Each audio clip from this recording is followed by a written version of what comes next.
Alhamdulillahirabbil alamin wa bihi nasta'inu ala umuri yawadin wa ala alihi washabbihi ajma'in amma ba'du. Yang terhormat Bapak Kepala Sekolah SDN Cikatomas serta seluruh rekan kerja, guru-guru, bapak-bapak dan ibu-ibu SDN Cikatomas yang kami banggakan dan kami hormati. Puji serta syukur marilah kita panjatkan kehadirat Allah Subhanahu wa taala karena pada siang hari ini kita dapat berkumpul dalam kegiatan diseminasi budaya positif SDN Cikatomas.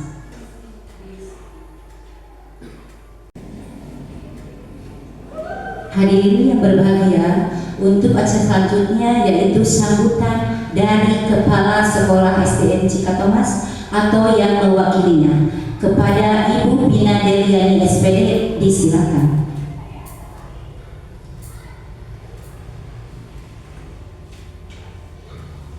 Bismillahirrahmanirrahim. Assalamualaikum warahmatullahi wabarakatuh.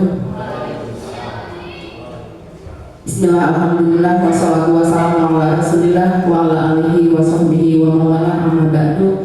Puji beserta syukur mari kita panjatkan kehadiran Allah yang Maha Ghafur, yang mana alhamdulillah pada hari ini kita bisa berkumpul dalam keadaan sehat walafiat dalam acara diseminasi budaya positif SD Negeri Cikatomas dalam implementasi aksi nyata modul 1.4 untuk CGP Angkatan 10 Bapak Arif Sutisna. Sholawat beserta salam semoga tetap tercurah limpah kepada baginda Rasul Muhammad SAW, kepada keluarganya, kepada sahabatnya.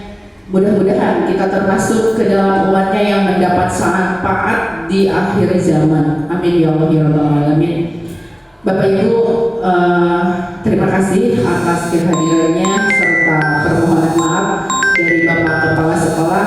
Beliau pada saat ini tidak bisa hadir dikarenakan sedang menghadiri acara yang tidak bisa ditinggalkan.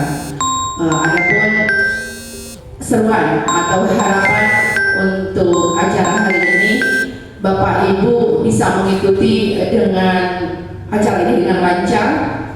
Kemudian harapan bisa mengimplementasikan budaya positif di SD Negeri Cikatomas dengan setelahnya aksi nyata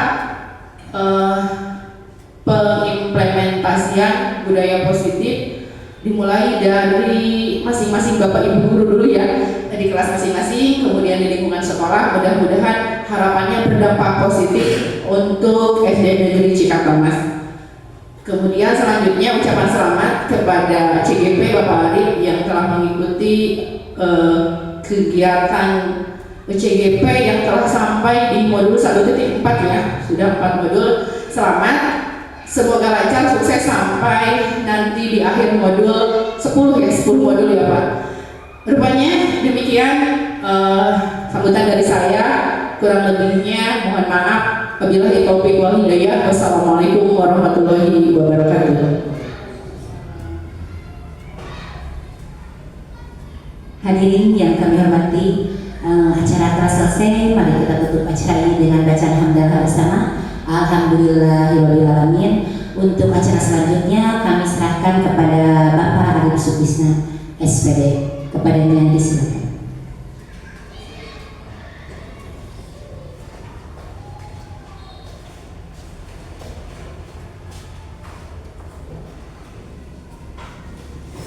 Bismillahirrahmanirrahim. Assalamualaikum warahmatullahi wabarakatuh. Yang terhormat Bapak Kepala SDN Cikatomas yang kebetulan beliau tidak bisa hadir dalam kegiatan ini, yang saya hormati Bapak Ibu rekan guru SDN Cikatomas. Puji syukur marilah kita panjatkan kehadirat Allah Subhanahu wa taala karena alhamdulillah berkat kudrat dan iradatnya lah kegiatan diseminasi budaya positif penerapan aksi nyata modul 1.4 bisa dilaksanakan pada hari Rabu tepat sekarang jam 10:30. Tidak lupa sholawat dan salam semoga tetap terlimpah curahkan pada baginda kita yakni Habibana wa Nabiyana Muhammad Sallallahu Alaihi Wasallam, kepada keluarganya, sahabatnya, serta umatnya sampai akhir zaman. dan mudah-mudahan kita semua nanti di yang lahir mendapat syafaat dari beliau. Amin ya Allah ya Rabbal Alamin. Bapak Ibu yang saya hormati, dari saya mengucapkan terima kasih terlebih dahulu karena bisa menyempatkan waktu untuk mengikuti kegiatan diseminasi budaya positif ini. Baiklah Bapak Ibu, sebelum kita lanjut, nah di sini tentang budaya positif, mungkin ada pertanyaan tentang budaya positif ya. Boleh izin berdiri? Ya.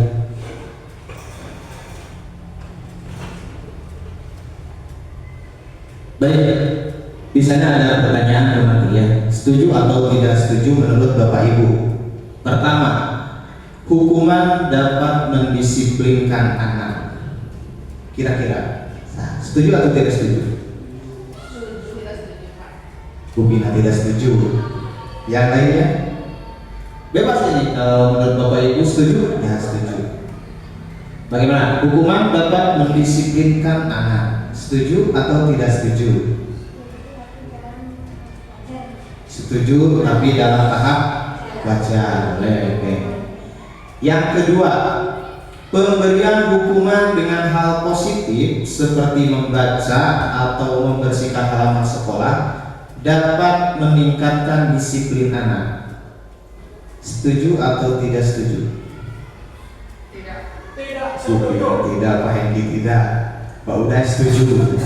Oke, wajar. Benar-benar tidak apa-apa ya. Yang ketiga, memberi penghargaan dapat meningkatkan motivasi belajar anak. Setuju? Tidak. Bina tidak setuju.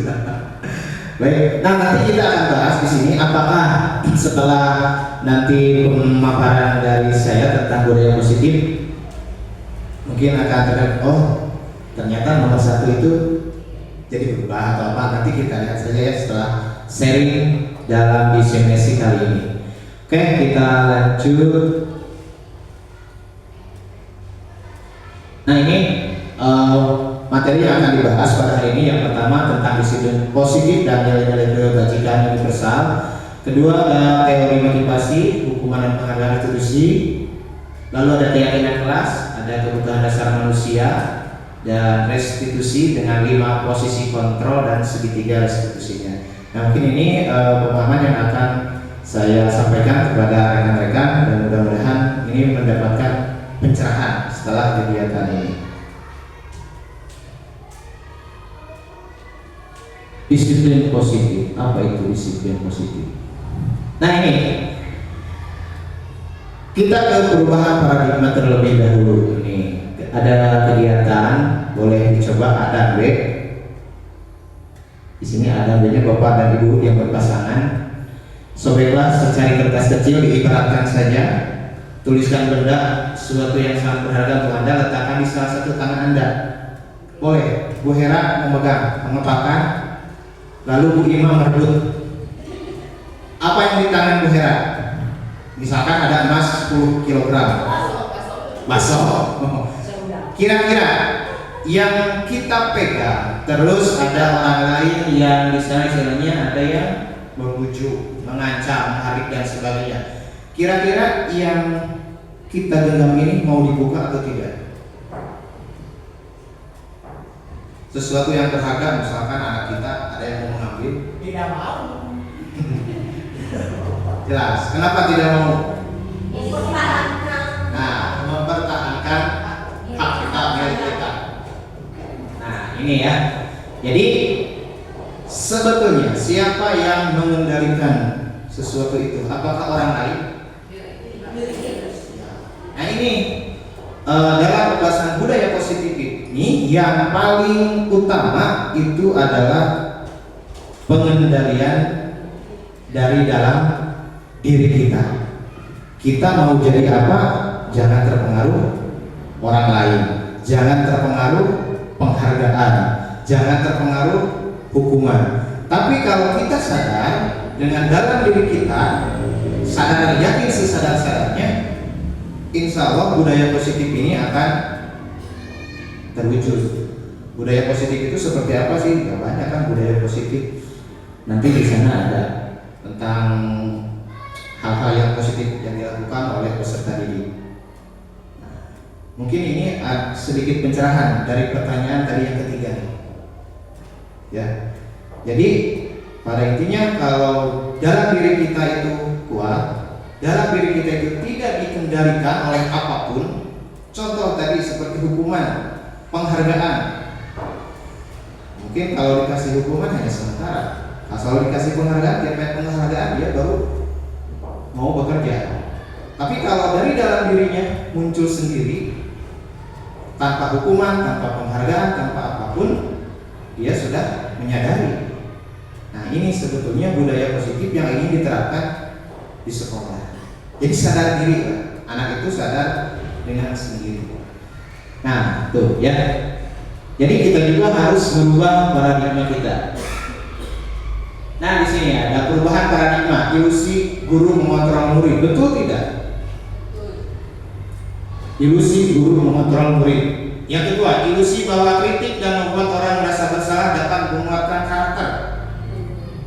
Membuat orang merasa bersalah. Nah, misalkan saya berminat membuat mungkin itu menjadi bersalah. Betul tidak dapat membuat karakternya.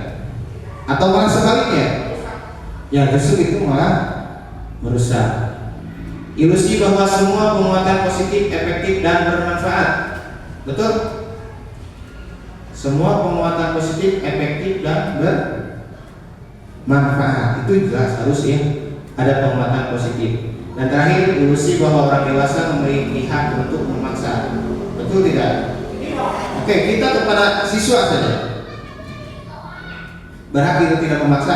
Berhak kita memaksa kepada peserta didik? Apalkan 1 sampai 10. Ayo apalkan 1 sampai 10. Nah, kalau hal seperti itu mungkin hanya efeknya sementara. Tapi kalau mereka sadar diri dari sendiri tanpa dipaksa pun itu akan ya sendirinya. Nah, itu yang kita tuju. Bagaimana caranya supaya anak menyadari dengan sendiri. Ini ada perubahan paradigma, stimulus respon. Kita mencoba mengubah orang agar berpandangan sama dengan kita. Seharusnya kita berusaha memahami pandangan orang lain. Jadi jangan memaksakan. Jadi kita yang harus apa sih keinginan anak itu? Mungkin ada yang sering di kelas berkeliaran, cik kayaknya kumaha anak ini. Mungkin diberi dengan pembelajaran yang menyenangkan, karena sifat kodrat anak itu pasti akan berbeda-beda. Kita sebagai guru, nah di zaman sekarang ini harus bisa melihat, karena setiap anak itu pasti berbeda-beda. Jangan langsung menjudge, kamu salah, kamu ini, tapi cari dulu. Mungkin di kitanya yang kurang kreatif atau apa, itu bisa saja terjadi. Yang kedua, perilaku guru dilihat sebagai suatu kesalahan. Nah, di sini semua perilaku memiliki tujuan. Kembali lagi, anak yang tadi mungkin ketika berkeliling atau apa saja, mungkin dia ada kekurangannya apa? Mungkin di rumahnya dia kurang kasih sayang, ingin diperhatikan oleh gurunya. Nah, kita harus melihat ke sana. Ya, kita harus mulai merubah paradigma pola pikir kita. Ya, ketika orang lain bisa mengontrol saya, harus hanya Anda yang dapat mengontrol diri Anda. Anak-anak jangan sampai dikontrol oleh kita. Jadi mereka harus bisa mengontrol diri mereka. Ya. Dan yang bawahnya pemaksaan ada saat rujukan legal. Harusnya ada kolaborasi dan konsensus menciptakan pilihan-pilihan baru. Jadi jangan tadi ketika salah menjas, kamu salah, kamu harus mengerjakan salah. Tidak boleh seperti itu. Seharusnya ada kolaborasi. Kolaborasi itu ya ada hubungan keterkaitan. Kita tanya dulu anaknya kenapa, bagaimana, ada apa dan sebagainya. Nah, sehingga anak tersebut itu menyadari bahwa yang dia lakukan itu adalah salah. Jadi sadar sendiri. Nah, dengan apa? Ya, dengan cara kita sebagai seorang guru memberikan pertanyaan yang membuat menjurus sehingga sadar. Kenapa kamu melakukan itu? Apakah perbuatan itu baik atau salah? Nah, itu ya. Yang terakhir, model berpikir menang kalah. Menang kalah, seharusnya kita model berpikir menang-menang. Kita harus berpikir positif, positif, positif. Dengan melakukan banyak kegiatan yang positif, insya Allah kegiatan yang negatif itu akan hilang. Jangan melihat, wah kekurangan saya kekurangan. Jadi hilangkan kekurangan, banyakkan kegiatan-kegiatan yang positif. Misal kita banyak anak yang misalkan berkata kasar atau perilakunya tidak baik. Tapi kalau kita biasakan dengan perilaku yang positif dan diterapkan, lama-kelamaan sikap tersebut itu akan tertanam dengan sendirinya. Nah itu kita rubah dulu ya, perubahan paradigma kita. Oke.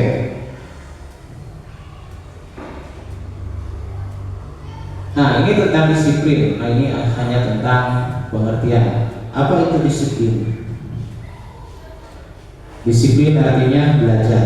Makna asal dari kata ini berfondasi dengan disiplin dari murid-murid Socrates dan Plato. Disiplin dari membuat orang menggali potensinya menuju sebuah tujuan apa yang dia hargai. Nah kesimpulan dari yang ini, dari disiplin yang positif yang diterapkan di sekolah ini adalah, jadi hal atau sesuatu kegiatan yang berperilaku positif untuk dirinya dan dia sadar dengan diri apa yang dia lakukan.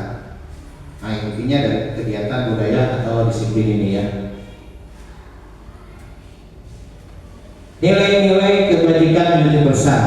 Nah nilai-nilai kebajikan universal ini adalah sifat-sifat positif manusia yang merupakan tujuan mulia yang ingin dicapai setiap individu.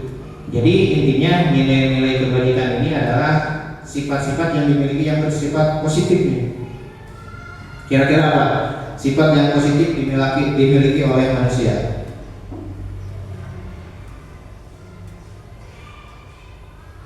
Nah, ada kira-kira sifat yang baik atau sifat baiknya apa saja? Kasih sayang, terus saling menghormati, apa lagi? Saling berbagi dalam hal apa? Ya, saling berbagi, saling menghormati, saling menyayangi, sopan santun itu adalah nilai-nilai kebajikan yang harus diterapkan pada peserta didik kita. Nah, di sini kebetulan karena sekarang sedang gencar-gencarnya profil pelajar Pancasila, di mana ada 6 dimensinya. Pertama, beriman, bertakwa kepada Tuhan Yang Maha Esa, berakhlak mulia, mandiri, bernalar kritis, berkebinekaan global, bergotong royong, kreatif. Dari 6 dimensi ini ada akarnya lagi, bawahannya. Dari bernalar kritis ada yang efektif, efisien, tolong menolong dan sebagainya, itu terangkum dalam dimensi 6 profil pelajar Pancasila. Ini ya, jadi nilai-nilai kebajikan universal itu nilai-nilai positif yang harus dimiliki peserta didik, bahkan guru juga harus dimiliki ya. Kedua, teori motivasi, hukuman dan penghargaan serta restitusi. Nah, ini mungkin bisa menjawab pertanyaan yang dari nomor 1 tadi ya. Teori motivasi perilaku manusia. Pertama, ada 3 ya teori motivasi. Pertama, untuk menghindari ketidaknyamanan atau hukuman. Jadi ketika peserta didik mengerjakan tugas, dia motivasinya mungkin ada yang pertama, sieun dihukum, jadi dia kerjakan tugas. Komo buku imam galak sana, sok ditamah hari tugasnya. Itu satu adalah menghindari hukuman. Itu motivasi anak. Yang kedua, mendapatkan imbalan atau penghargaan istilahnya. Abi mah kerjakeun mereka payun. Nah, sok dipasihan ciki kubu eti. Nah, itu juga sebetulnya disebut apa ya? Kurang baik, memang kurang baik, kurang pas. Jadi anak itu mau ke depan, mau berbuat sesuatu apabila ada imbalan. Nah, itu ya yang nomor 1 dan nomor 2 ini masuknya ke kategori motivasi eksternal. Jadi motivasinya dari luar. Kahiji sieun dihukum, yang kedua itu karena ingin imbalan. Ada yang ketiga, untuk menghargai diri sendiri. Nah, untuk menghargai diri sendiri ini maksudnya, jadi ketika ada tugas, ya karena itu sudah tugas saja dia kerjakan. Mau ada hukuman, mau ada penghargaan, dia tetap mengerjakan. Nah, ini motivasi yang ketiga ini adalah motivasi internal, motivasi dalam diri seperti tadi di awal. Jadi kalau menyadari dalam dirinya sendiri tanpa ada hukuman, tanpa ada penghargaan, dia pasti akan melakukan. Contoh, piket kelas. Mungkin kalau yang pegang kadang ada dihukum, sok di luar satukan dan sebagainya. Atau yang bagus bagian piketnya hari apa nanti dikasih penghargaan. Nah, tapi kalau sadar diri ada kayak penghargaan, tidak ada hukuman, dia tetap saya bagian kemis satu, saya bagian satu. Nah ini tujuan dari disiplin positif ini ya, jadi menumbuhkan sadar diri pada peserta didik ini yang paling utama ya. Nah, merdeka menurut Yahya Al-Marah, merdeka itu artinya tidak hanya terlepas dari perintah, akan tetapi juga cakap buat memerintah diri sendiri. Dan banyak sekali tentang merdeka ini, apalagi sekarang ada kurikulum merdeka dan sebagainya. Jadi sebetulnya merdeka ini kita sadar diri dengan kita juga sadar diri menghargai kemerdekaan orang lain. Oke, kita suka musik, menyetel musik dengan keras misalkan, itu disebut merdeka. Iya, buat kita merdeka karena bebas berekspresi, belum misalkan nyampe ke mana. Tapi buat orang lain itu terganggu. Bukan merdeka seperti itu. Jadi merdeka juga ada batasnya, namanya melihat kemerdekaan orang lain.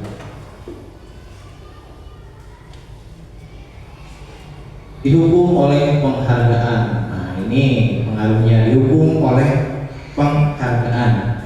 Bahwa penghargaan berlaku sama dengan hukuman tuh. Penghargaan itu berlaku sama dengan hukuman.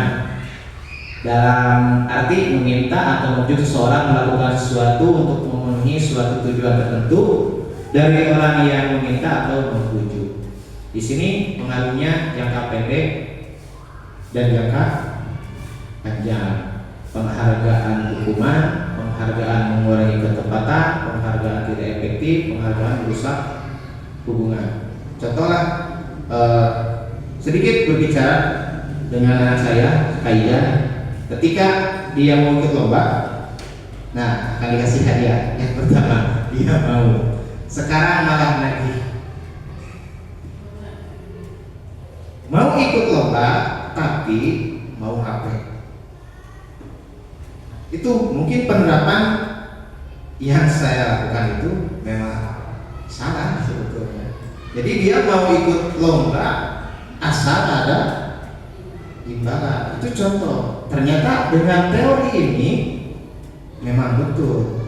Ketika tidak ada penghargaan, dia tidak mau. Itu ya salah satu contoh saja.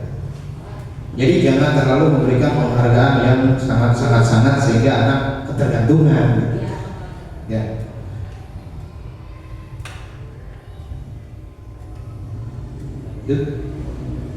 Nah, di sini ada hukuman atau konsekuensi. Mencatat 1000 kali di dalam buku kalimat saya tidak akan terlambat lagi. Ini termasuk hukuman atau konsekuensi? Hukuman konsekuensi. Mungkin ingat kan? Hah? Konsekuensi. Pak Hengki hukuman. Lari mengelilingi lapangan basket 2 kali. Hukuman, saudara, hukuman. Murid diminta untuk push up 15 kali. Konsekuensi.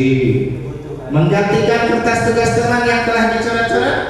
Konsekuensi. Membersihkan tumpahan air di meja tulis karena tersenggol pada saat belajar. Konsekuensi. Murid disuruh untuk mengenakan sepatu.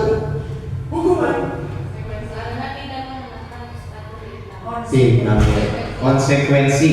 Lari mengelilingi lapangan basket 2 kali. Konsekuensi. Nah ini ya. Ada hukuman bisa dilihat ya. Mencatat 1000 kali itu hukuman, lari melempar itu hukuman, murid diminta satu hukuman. Konsekuensinya menggantikan kertas. Jadi menggantikan kertas tugas teman yang telah dicoret, dia telah coret-coret, maka digantikan itu adalah sebuah konsekuensi yang harus diganti. Nah ya, mungkin ini perbedaan antara hukuman dan konsekuensi.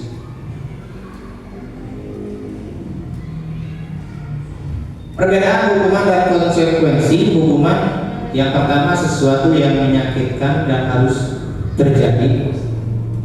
Kalau konsekuensi sesuatu yang harus terjadi. Dalam hukumannya dihukum ya langsung. Hari konsekuensinya dalam orang melakukan kesalahan sesuatu, baru kita akan menggantinya. Kedua, membuat anak sakit fisik maupun nanti untuk jangka waktu lama tadi seperti menulis secara bukunya kok kebayang lari sana jongkengna tuh. Kalau konsekuensi membuat anak merasa tidak nyaman dalam jangka waktu pendek. Wayana langkah soalnya kan tadi kawin cair mungkin hanya harita yes. Ya ketiga, hukuman itu adalah paksaan. Konsekuensi stimulus dan tanggapannya. Kalau hukuman wayana yang panjang rambut dicukur itu hukuman ya. Kalau stimulus dan tanggapan ya seperti tadi, ada melakukan kesalahan, ada konsekuensi yang harus ditanggung oleh anak tersebut. Mendorong anak menyakiti diri sendiri hukuman, sedangkan konsekuensi mendorong anak agar mudah menyesuaikan diri. Nah, kalau hukuman tadi sudah paten, kalau konsekuensi jadi mendorong anak agar mudah menyesuaikan diri. Melihat oh jadi kemana maafin diri ya, soalnya kudungan kesan dan sebagainya. Lalu ada konsep diri yang buruk, ada konsep diri yang baik. Kalau konsekuensi hukuman, anak belajar untuk menyembunyikan kesalahan, bisa saja karena dia dihukum kudu iman. Nah itu bagaimana caranya? Terusnya jadi kali itu nggak bohong dan sebagainya. Kalau konsekuensi, anak belajar untuk mematuhi peraturan. Nah kalau itu bedanya konsekuensi.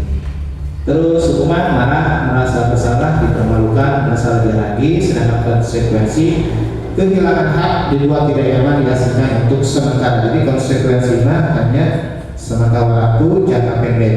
Kalau hukuman itu pasti akan ingat jika ingat nih dicukur udah ingat pernah bilang tuh hukumannya.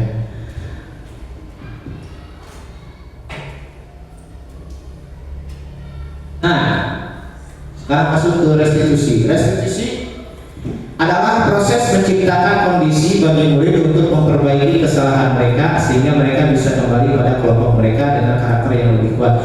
Nah, inilah yang ingin dicapai dalam kegiatan budaya positif, kegiatan restitusi. Proses menciptakan kondisi bagi murid untuk memperbaiki kesalahan mereka sehingga mereka bisa kembali lagi pada kelompoknya dengan karakter yang lebih kuat. Artinya kudu sadar dengan sendiri, lalu dia tidak mengulangi kesalahan tersebut lagi.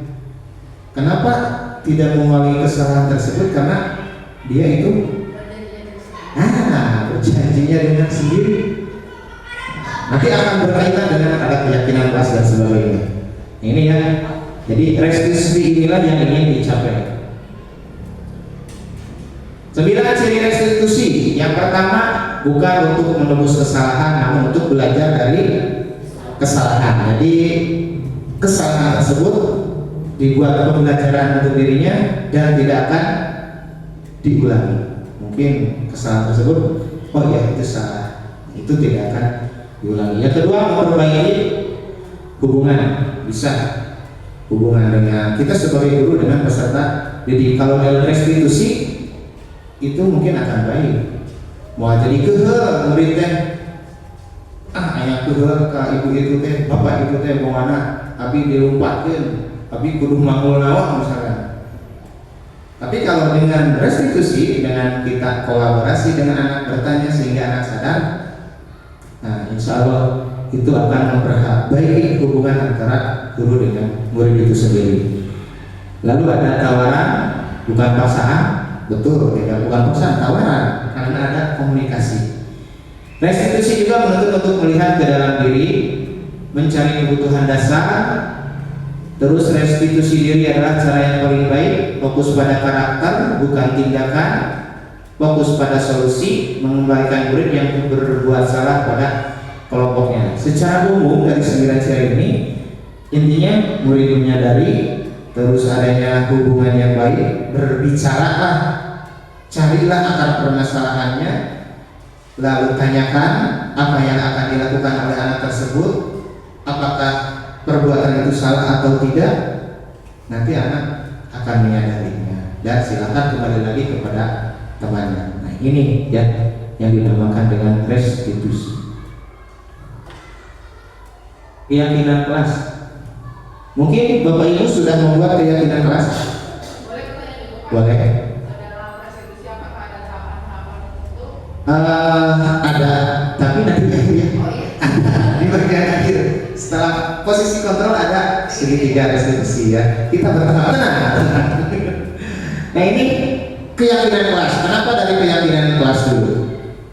Karena untuk tadi itu, apa yang diyakini anak, apa yang disepakati anak, misalkan di kelas kita membuat kesepakatan kelas atau keyakinan kelas. Nah, coba ayah pernah ada apa? Izin bertanya dulu Pak. So. Apakah keyakinan kelas sama tata tertib beda apa sama? Kalau melihat ini sepertinya berbeda. Kalau tata tertib itu sudah pasti kan paten enggak? Yang buatnya siapa? Mungkin guru kepala sekolah sudah ada. Guru kita pakai ini tata tertib. Nah kalau keyakinan atau kesepakatan kelas ini adalah, nah dengan kesepakatan antara murid dengan guru. Kalau di sekolah dengan semua warga sekolah. Nah kenapa keyakinan kelas harus ada, harus dibuat terlebih dahulu nanti untuk proses restitusi. Karena nanti dalam proses restitusi ada yang bertanya begini, apakah tindakan kamu itu benar atau salah? Salah Pak misalkan. Lalu ditanya, keyakinan apa yang kamu lakukan? Nah, kalau keyakinan kelas tidak dibuat di kelas, itu akan jauh kepada restitusi. Jadi buat dulu kesepakatannya di kelas. Nah, ada yang pernah ya, Bu Pina, keyakinan kelas? Ada kelas 1? Kayak kelas 2? Ada. Nah ini ya, intinya antara keyakinan kelas dan kesepakatan kelas ini. Oh ya, ada pertanyaan, apakah harus kesepakatan atau keyakinan? Ada bedanya tidak? Kesepakatan dengan keyakinan sama? Hampir sama. Di sana ada kesepakatan kelas. Kenapa tidak keyakinan kelas? Kira-kira antara kesepakatan dan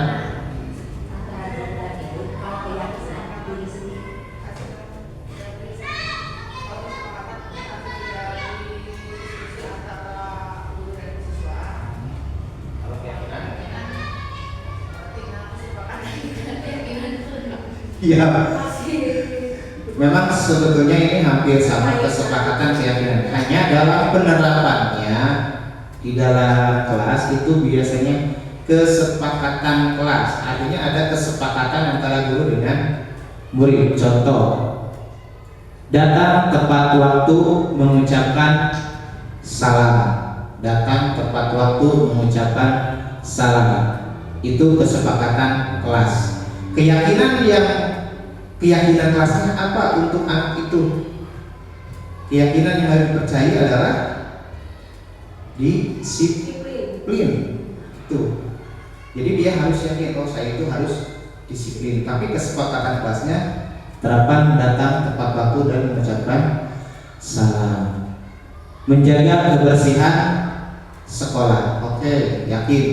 Ini banyak. Menjaga kebersihan sekolah itu bisa menjadi tanggung jawab. Tanggung jawab apa? Dalam piket. Nah, yang diyakininya apa? Keyakinannya saya yakin saya akan bertanggung jawab. Nah, itu bedanya antara keyakinan dan kesepakatan. Jadi beda-beda tipis. Kalau kesepakatan dituangkan, betul, dituangkan. Kalau keyakinannya, anak itu yakin, oh saya yakin saya akan disiplin, saya yakin akan bertanggung jawab, saya yakin akan sopan. Itu ya antara kesepakatan dan keyakinan. Nah, untuk membuat kesepakatan kelas tahapannya, yang pertama kita bisa meminta dulu kepada peserta didik apa yang mereka inginkan di kelas saja dulu. Ya, berupa kalimat positif.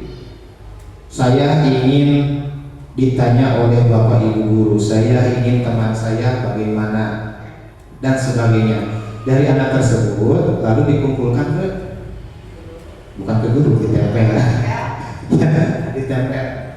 Nah, ini ada satu contoh. Kemarin kelas 6 telah melakukan kesepakatan kelas. Ini ada tahapan-tahapannya. Mungkin nanti bisa diterapkan juga di kelas Bapak Ibu.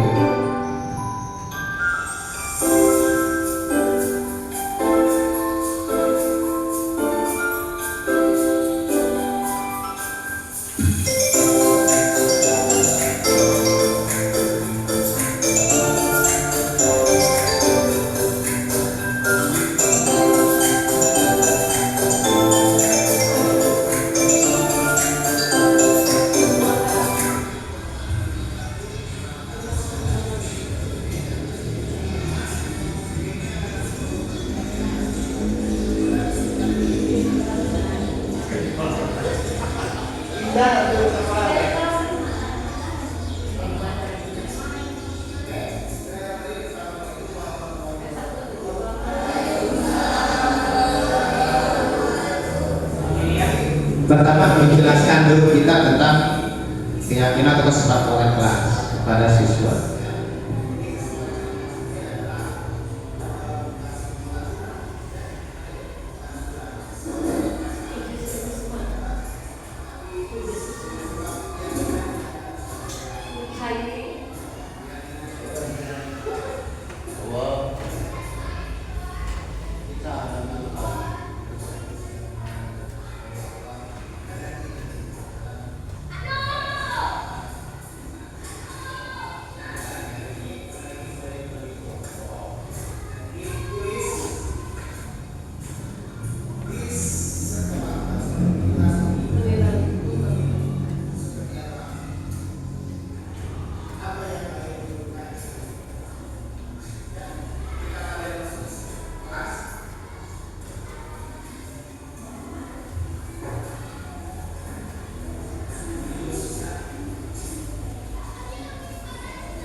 Ini bisa dengan bantuan kertas kecil siswa menuliskan apa yang mereka inginkan di kelas kita untuk nanti disepakati.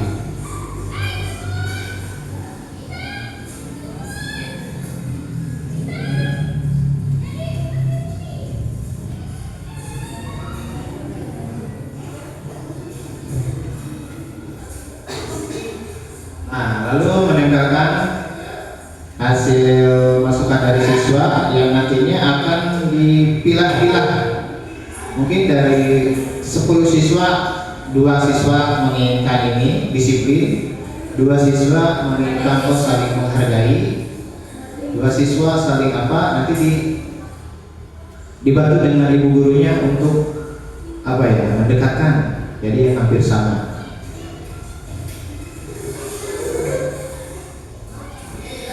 Nah, ketika sudah dikumpulkan, baru menuliskan keyakinan atau kesepakatan kelas yang akan dicapai. Nah, dari 10 mungkin bisa menjadi 3 keyakinan kelas karena mungkin sama.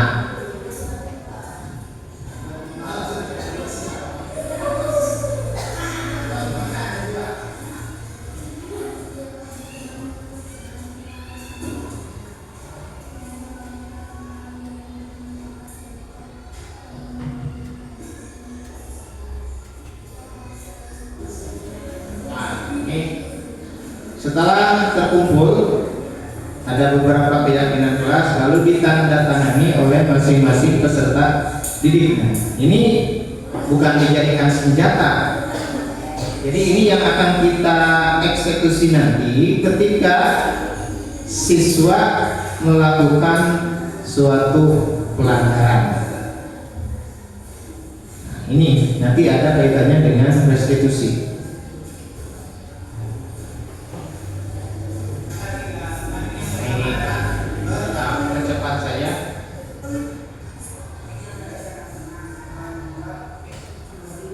Jadi secara garis besar tahapannya kita tanyakan dulu kepada siswa, berikan siswa apa yang mereka inginkan, tulis dalam kertas kecil bisa, lalu kumpulkan ke depan, dibantu dengan guru mengumpulkan mana yang kira-kira sama. Setelah itu akan terbentuk keyakinan kelas dan disepakati oleh bersama. Dan keyakinan kelas atau kesepakatan kelas ini adalah menjadi modal awal kita untuk nanti melakukan kegiatan di kelas. Jadi bila siswa melanggar, tinggal tanya saja. Oke. Nah di sini langsung peraturan ya. Ada peraturan selalu kembali ke tempatnya. Nah perbedaannya antara peraturan dan keyakinan kelas. Peraturan selalu kembalikan buku ke tempatnya. Dalam keyakinan kelas cukup saja bertanggung jawab. Kan itu banyak sekali bertanggung jawab itu, luas maknanya. Bukan hanya selalu mengembalikan, bisa saja kan melakukan piket itu sudah masuk tanggung jawab. Jadi tidak akan banyak. Kalau tata tertib kan ada 10, ada 15 dan sebagainya. Kalau untuk keyakinan atau kesepakatan kelasnya bisa 1. Siswa bertanggung jawab di kelas, di sekolah atau dimanapun. Pengertiannya banyak, bertanggung jawab dalam apa saja. Terus ada dilarang mengganggu orang lain. Untuk keyakinan kelasnya menghormati orang. Nah, menghormati orang lain siapa saja, bisa guru, teman dan sebagainya. Lalu ada hadir di sekolah 15 menit sebelum pembelajaran dimulai. Keyakinannya bisa menghormati orang lain dan berkomitmen. Jadi dalam satu keyakinan ini bisa diterapkan beberapa hal positif yang dilakukan oleh siswa.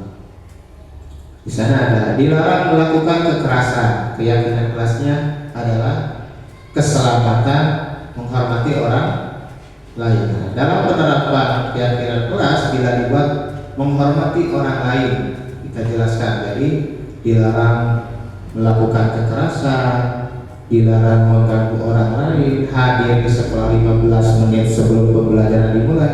Itu bisa dalam satu keyakinan atau kesepakatan kelas.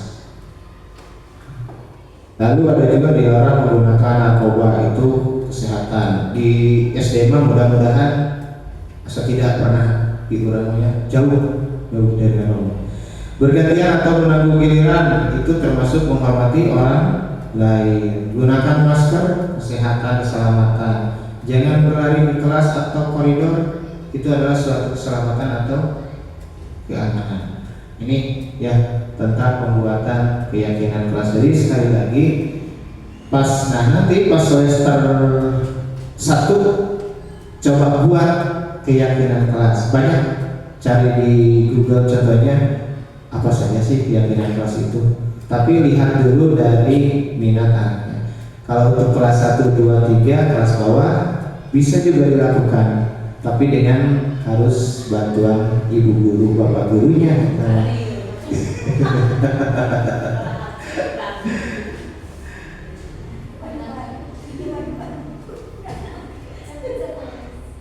Oke, kita lanjut. Ini kebutuhan dasar manusia. Ini ada 5, sama juga dengan kebutuhan peserta didik. Yang pertama itu ada bertahan hidup, ada penguasaan, kebebasan, kesenangan, kasih sayang, dan rasa diterima. 5 dasar kebutuhan ini yang menjadi dasar seseorang itu melakukan tindakan yang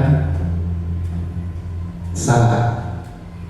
Apabila ada satu kebutuhan dasar atau 2 atau 3 bahkan semuanya tidak terpenuhi, anak tersebut bisa melakukan kegiatan negatif.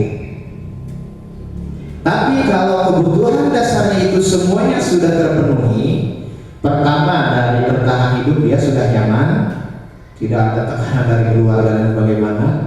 Penguasaan, dia memiliki kemampuan, pintar.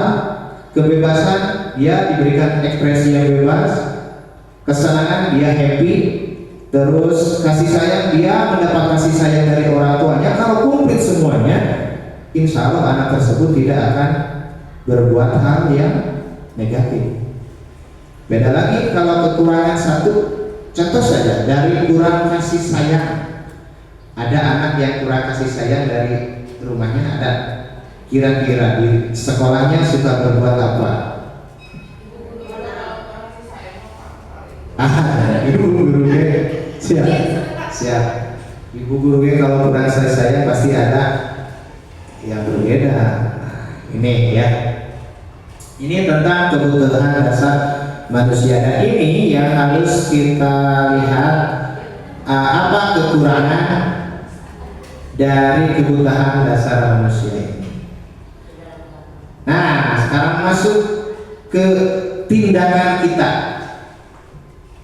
Tindakan kita, apa yang dilakukan apabila anak yang bermasalah. Kita ada di posisi mana nih? Ada 5 posisi kontrol ya. Pertama sebagai penghubung, ada sebagai teman, dan sebagainya. Lihat saja di sini. Coba kita masuknya ke yang mana?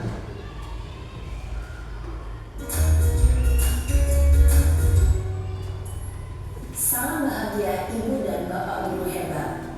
Dalam penerapan disiplin positif restitusi, salah satu program yang dikembangkan adalah 5 posisi kontrol. 5 posisi kontrol dalam restitusi adalah proses perjalanan seorang pendidik agar dapat mengenali dirinya.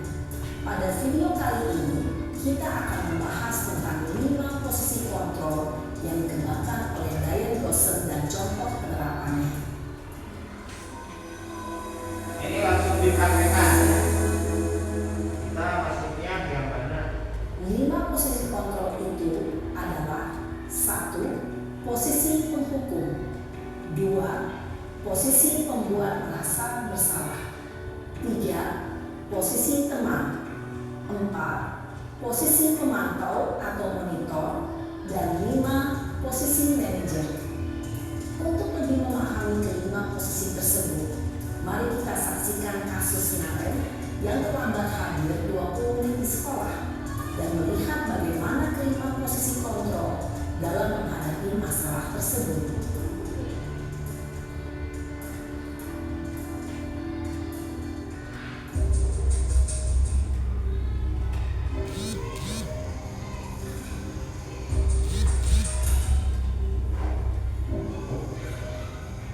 Naren!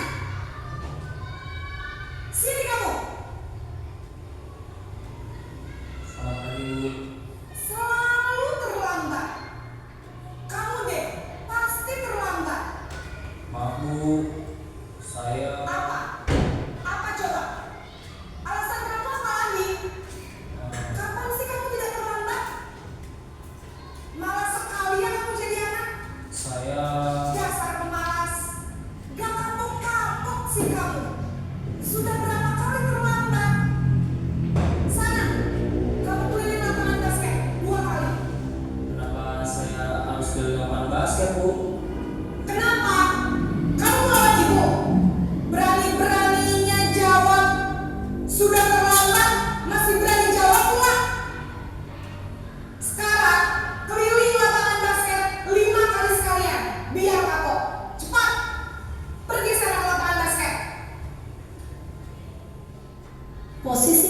hukum biasanya berbicara dengan nada tinggi, menghardik, menunjuk-nunjuk, menyakiti, dan menyindir. Hukuman bisa berupa fisik maupun psikis. Ibu dan bapak guru hebat, dampak yang terjadi pada murid ketika guru berada pada posisi penghukum adalah murid cenderung akan memberontak, bahkan menyimpan dendam.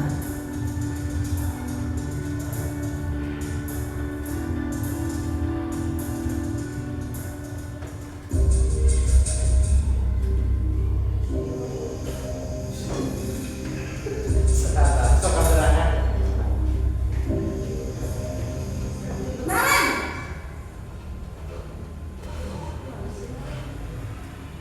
Selamat pagi Bu. Naren, kamu kenapa terlambat lagi, nak? Ya Tuhan, Naren, kamu senang ya bikin ibu susah ya?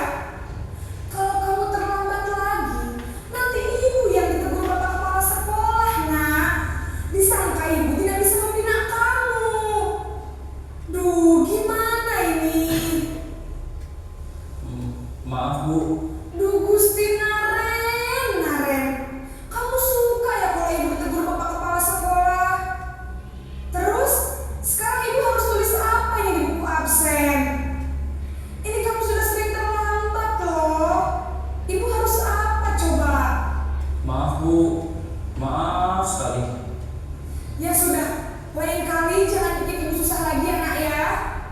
Ibu tidak akan kuat lagi kalau kamu begini terus. Bisa jantungan kalau ibu tegur bapak kepala sekolah. Sana cepat ke kelas. Maaf ya Bu. Maaf sekali. Posisi pembuat rasa bersalah berbicara dengan nada tenang, cenderung lembut, namun kata-kata yang diutarakan membuat murid merasa menjadi orang yang gagal, memandang dirinya sendiri, merasa tidak berharga, dan tidak sanggup membahagiakan orang lain. Ketika guru mengambil posisi pembuat rasa bersalah, murid akan menganggap dirinya yang bersalah dan ia akan menyimpan emosi negatif tersebut di dalam dirinya.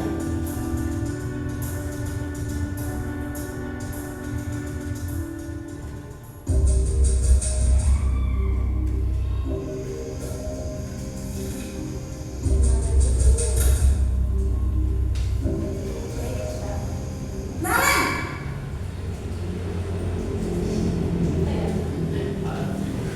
Selamat pagi Bu. wah, sudah jam berapa ini nak? Terlambat lagi ya sayang. Iya Bu. Habis ibu saya lupa bangunkan saya Bu. Kamu malah menyalahkan ibu kamu. Kamu bukannya anak yang larinya paling kencang. Kok terlambat sih? Iya Bu. Saya memang terlambat bangun tadi. Jadi biarpun saya lari kencang, tetap gak kekejar Bu. Ya sudah sana. Nanti lain kali larinya lebih kencang lagi ya. Biar gak terlambat lagi. Bikin seneng ibu. Demi ibu. Bisa kan? Bisa Bu. Ya sudah sana masuk kelas. Ibu beresin urusan absen kamu. Kamu ini ada-ada saja. Dalam posisi teman, guru berbicara dengan nada suara ramah, akrab, cenderung bersenda gurau untuk menjaga suasana tetap santai. Murid akan merasa senang, aman, dan akrab dengan guru. Identitas yang tercipta adalah identitas sukses atau berhasil. Namun, perlu diingat, karena ini masih dorongan eksternal, maka ada faktor ketergantungan dari murid kepada orang tertentu. Di sini guru aksennya, sehingga di lain waktu murid bisa berperilaku baik, namun hanya kepada orang-orang tertentu saja.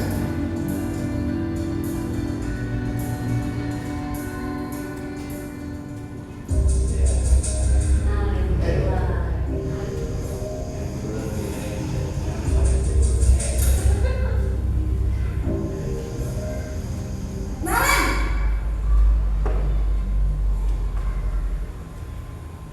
Selamat pagi Bu. Naren, apa peraturan sekolah kita tentang jam berapa kita harus masuk sekolah, nak? Kita harus di sekolah jam 7 Bu. Iya betul, sekarang sudah jam 7.20. Naren sudah tahu konsekuensinya jika terlambat hadir. Paham Bu, saya harus tinggal kelas pas jam istirahat selama 20 menit. Iya benar, konsekuensinya demikian. Jadi nanti jam 9.30 pas istirahat, kamu harus tinggal di kelas, kerjakan tugas tambahan untuk ketertinggalan kamu, ya? Baik Bu.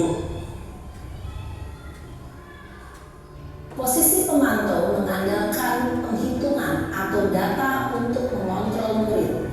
Guru mengarahkan murid berdasarkan peraturan dan konsekuensi. Seorang pemantau menunjukkan bahasa tubuh dan ekspresi wajah yang datar dan cenderung formal.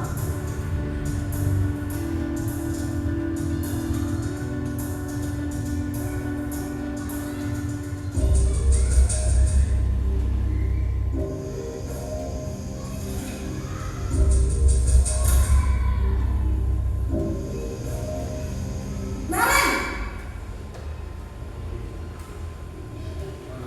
Selamat pagi Bu. Selamat pagi Naren. Maaf Bu, saya terlambat. Iya, sekolah masuknya jam 7, sekarang sudah jam 7.20.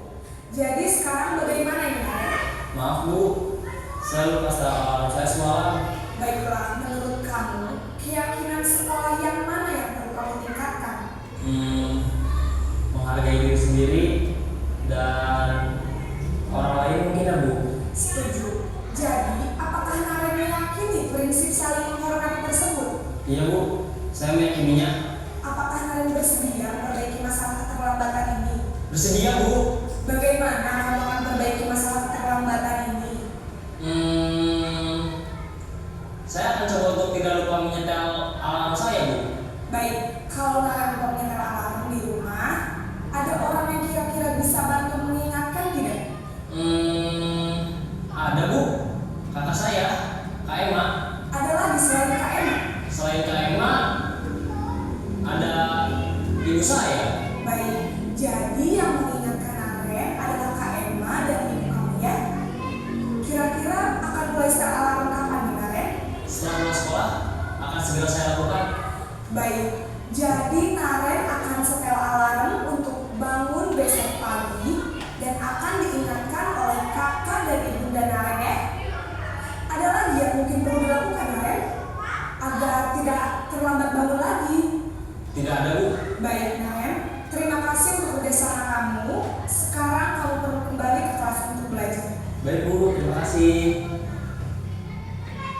Posisi manajer adalah posisi kontrol yang disarankan untuk membimbing murid memiliki sikap disiplin yang positif, yaitu murid yang mandiri, bertanggung jawab, dan dapat memecahkan masalah.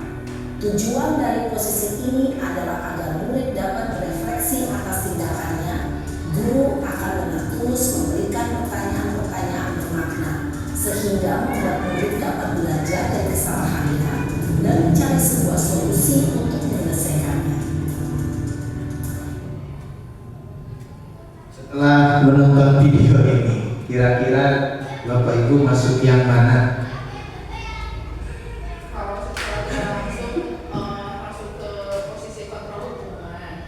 Ya. Kebanyakan ya. Ah. Referensi apa? Iya, kita referensi. Ya, kalau saya pribadi referensi secara umum saya selalu memberikan tekanan itu posisi kontrol hubungan. Tapi setelah saya melihat video tersebut, ternyata perilaku saya itu salah. Yang saya lihat, yang saya cerna dari video tersebut, ternyata posisi kontrol manajer lah yang sangat efektif. Mungkin untuk anak apa ya, jadi lebih anak tidak merasa dipaksa atau tidak merasa dihukum, dihardik oleh seorang guru ketika mereka melakukan kesalahan. Karena posisi manajer, anak sendiri yang menyatakan kesalahan, anak sendiri yang akan merubah kesalahannya, dan anak sendiri yang berjanji akan memperbaikinya.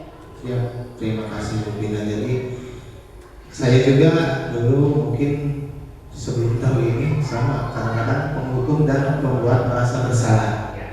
Ternyata setelah mempelajari ini, melihat video ini, menghukum dan membuat merasa bersalah ini adalah yang paling tidak diperbolehkan sebetulnya. Yang lebih bagusnya setuju dengan posisi kontrol sebagai seorang manajer. Mungkin ini untuk refleksi kita saja, ya figurannya masuk yang mana nih? Termasuknya. Tapi ada juga yang mempengaruhi posisi kontrol ini, yaitu emosional. Dalam menubah amak mah bara-bara sahabat ningali budak ngagelut dia. Nah, jadi kita juga harus bisa mengontrol emosi. Yakin kalau ingin mencapai posisi manajer, kita harus mengontrol emosi diri kita. Melihat anak yang bertengkar pasnya dulu dan sebagainya, sabar, panggil. Mungkin itu yang harus kita pelajari ya, teknik dari posisi kedua. Dari kelima, menurut Bapak Ibu, mana yang diperbolehkan atau yang harus dihindari? Apakah kita harus di posisi manajer selalu? Ya. Yang mungkin yang tidak boleh itu yang harus dijauhkan pertama tadi sebagai penghukum dan merasa bersalah. Apalagi yang membuat merasa bersalah itu paling fatal. Karena yang kenanya itu adalah mental anak. Dia akan jadi mungkin ngurumput di kelasnya atau apa. Jadi memang itu yang paling berbahaya. Kata-katanya memang lemah lembut tapi nyelekit anak-anak. Nah itu yang harus dihindari. Menjadi posisi tenang boleh, menjadi posisi sebagai pemantau boleh, tapi lebih baiknya kita ini posisinya di posisi manajer. Nah dalam posisi manajer ini, nah di materi terakhir tadi 5 posisi kontrol restitusi, yang terakhirnya adalah ini segitiga restitusi. Nah tadi yang ditanyakan oleh Ibu Pina, langkah-langkah dari restitusi. Yang pertama adalah menstabilkan identitas. Maksud dari menstabilkan identitas itu ketika ada anak bermasalah, kita tanya kenapa melakukan seperti itu. Pasti murid memiliki, karena dia nyebutan bapak, nyebutan mama dan sebagainya. Kita tanya dulu, lalu tambah. Mungkin orang lain juga pernah melakukan hal seperti itu. Tenangkan anak pertama, itu makanya menstabilkan. Lalu yang kedua, validasi kebutuhan. Nah, alasannya apa? Adakah cara yang lebih baik? Oke, kita ketemu. Abi tadi teh di bumi teh. Jadi nggak ada dia misalkan murah mareng karena rencangan.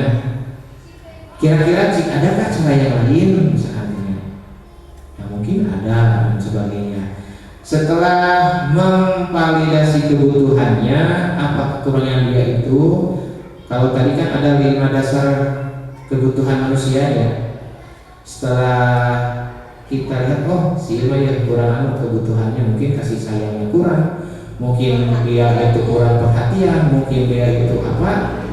Mungkin dia yang tampil di depan atau dan sebagainya. Itu dalam validasi tindakan. Dan terakhir ada menanyakan keyakinan.